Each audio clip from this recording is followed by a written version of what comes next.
Playing center number 9, our season 7 Rookie of the Year, Raven Gonzalez.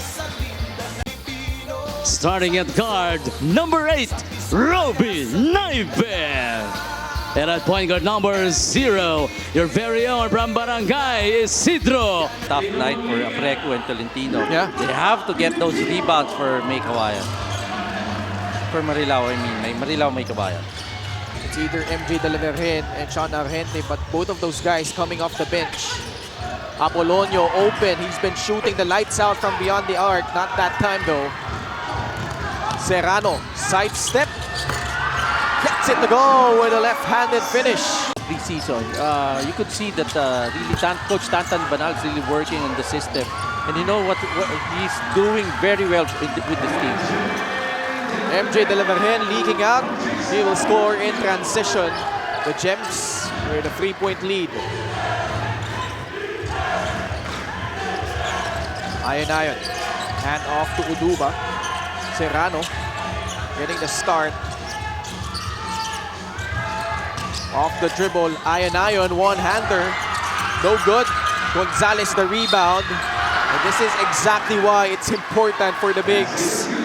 Start of the ball game, you could see the offensive rebounding, the rebounding in the rebounding department. This is the strongest stats of Abra. Visit www.sportsplus.ph. MJ. Naive. Drives. Blocked by Gonzalez. Cassius Paul Martin. Kaapasok lang. Finishes through traffic. 2 points plus the foul. For the fast break. And here we could see that, look at that fast break. And the foul. Coach Vic giving us a history lesson of the league. AJ Miranda with a teardrop. It will rattle in. Tabla tayo, 10-all. What do you think May Kawayan's doing well for them to keep in step so far with Abra, Coach Vic? The rebounding, they're not. There's an attack there by Martin. Time, nobody containing the ball handler. Ano yung control nila dito sa ano, they're really playing. His shot clanking off the rim. Nico Ilorde stops, pops. That shot doesn't drop. Gonzalez off balance. Gets the putback, does the foul. Full on the glass, Coach Vic. Ano talaga yung laki nila. I was looking at the game kanina a while ago. Yung Gonzalez rolls. Bola na agaw ni Argente. Chance for May Kawayan to inch closer. Good pass. Apolonio in stride. Will lay it in for 2. Up by 7. Threatening to pull away here. Serrano. Give and go. Uduba slides in. And scores on the layup. that was a good look. Post to Patino to Oduba. Ganda nung cut. Maintain themselves within striking distance, but that's a costly turnover. Serrano on the run. He will lay it in. That's a goaltend. Extreme Boom 3, waterproof speaker, unstoppable sound, ultimate power. Yung sinasabi ko, out of frustration. Serrano pops out, now drives. Had to adjust in mid-air. The acrobatic finish from Encho. Grabe yung drive, Strong to. Defensive rebound, yun ang problema pag nakasona, no? Wala silang binabox out, And DJ Fenner making them pay with that second chance opportunity, hitting a trifecta. 16-point lead, 2 minutes gone by in the third period. Pasturan, high off the glass and in. Sorry, that was AJ Miranda of the MPBL. Now he's tasked to guard AJ Miranda. Pass inside, Apreco, the reverse, rare basket from Flex. Ano na yun? Bonus na yun para sa May Kawayan. Apreco scoring in this ball game. Bihirang-bihira may score si Apreco, Silang dalawa ni Vince, actually. Vince, oo. Fenner getting it over the top of Brix Ramos. 64-44. Malaki pang kailangan na bully ng May Kawayan. Small Martin. Been giving him that shot, but the offensive rebounds have been punishing back plus a foul. It's really the rebounding that's killing Mikawayan here. Look at the stretch by Jake Figueroa for his 9th point in the ball. Their first 3 games. But with this unit that they have right now, Enzo Serrano feeling it, doing the too small gesture after that made basket. Having Serrano, Ayon, Jake Figueroa, Dave Ildefonso, at they're wow! Si Jake Figueroa saka si Dave Ildefonso hindi pa yan nagsasama. Hindi sa pa, loob. oo. Argente will lay it in. Quarter scoring. You see how Abra pretty much dominated the second and third quarters. 62 points combined. Oh, sorry, 52 points combined in the second and third periods. Quarter, yes. And look at the discrepancy in the scoring department. Laki ng linamang talaga ng Abra. And right now, Abra's at will scoring in this ball game. 25 points ang lamang.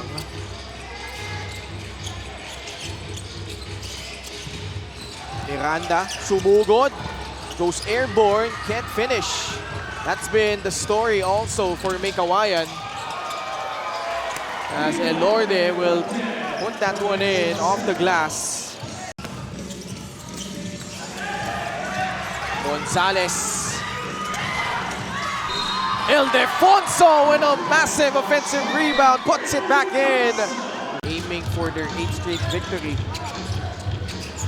Argente catches, fires, and drills the free. First triple for Sean Argente. New York Knicks, 29 diba? points down, 20 points behind in the fourth, but Abra showing no signs of a letdown. Sean Ildefonso with a bombing triple, back to a 30-point lead. Apolonio rejected, sticks with it, and puts it back in. 13 points for Jason Apolonio. They've had since that loss to San Juan. Kasi doon siya na-injure eh. From that point on, MoneyPay is the digital wallet built for the community. 13. Kasi pag bumalik dito si Dave Ildefonso, you have Dave Ildefonso, sabi ko na, you have Enzo Serrano, you have going to be a very serious threat for all the teams here in the MPBL. Ahead by 31. Miranda turns around, blocked by Gonzalez. Raven Gonzalez with his 3rd rejection. And now he will lay it in. I don't know if he was going for the dunk. He's supposed to dunk it, and the ball slipped in his hand. Buti na lang pumasok. And look at the rebound there by Sean Ildefonso. Sean Ildefonso with his 5th board, alley-oop. And Abra pretty much Slag. sasalpak na dapat eh. Yun yung madalas mapagalitan ng coach, di ba? Yung sasalpak ka. Coach Warren, kapitan, is also watching. 3-point shot by Jimboy Pasturan goes down. 5 sunod-sunod na panalo, but this one seems like it won't go in their favor going up against another powerhouse team. We talked about how they were able to beat teams like Negros, Rizal, Bataan, Marikina, and Sargani. Going up against a team like Abra, you cannot check all the boxes in terms of you executing that game plan.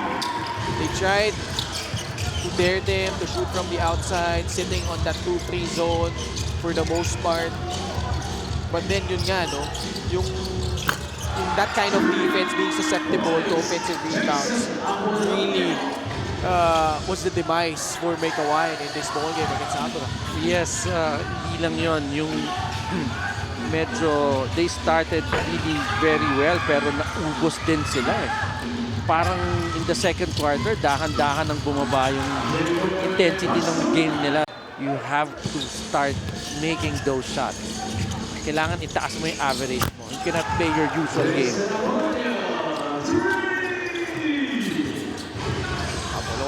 free. Abra has emptied out their bench. Wilkin Lee, Jay Yutok, Josh Asuncion, and Joel Gonzalez together with Sean Ildefonso. Last 2 minutes brought to you by Sports Plus, the official sportsbook of the FPBL. And if you could see in this 5, Sean Ildefonso's playing one of the bigs. Isipin mo. And I think Sean can play that role here in Abra. So mahihirapan ka talaga mag-match up with them.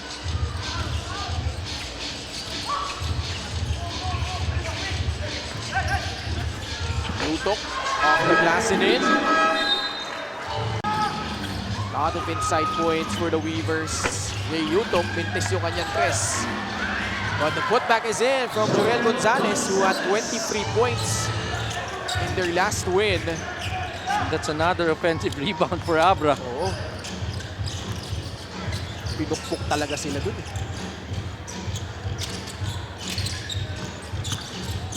Pasturan. With a floater.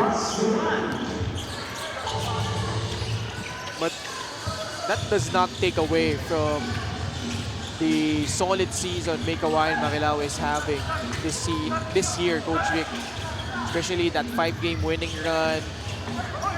Ako yung glaring sa akin yung naging panalo na against Rizal eh. Hitting those shots. Asuncion malakas, putback. Wala kay Sean. Saring-saring offensive rebound na naman yon. Panning up their total. And Sean Ildefonso putting the cherry on top. Abra winning convincingly against one of the rising teams in the North Division.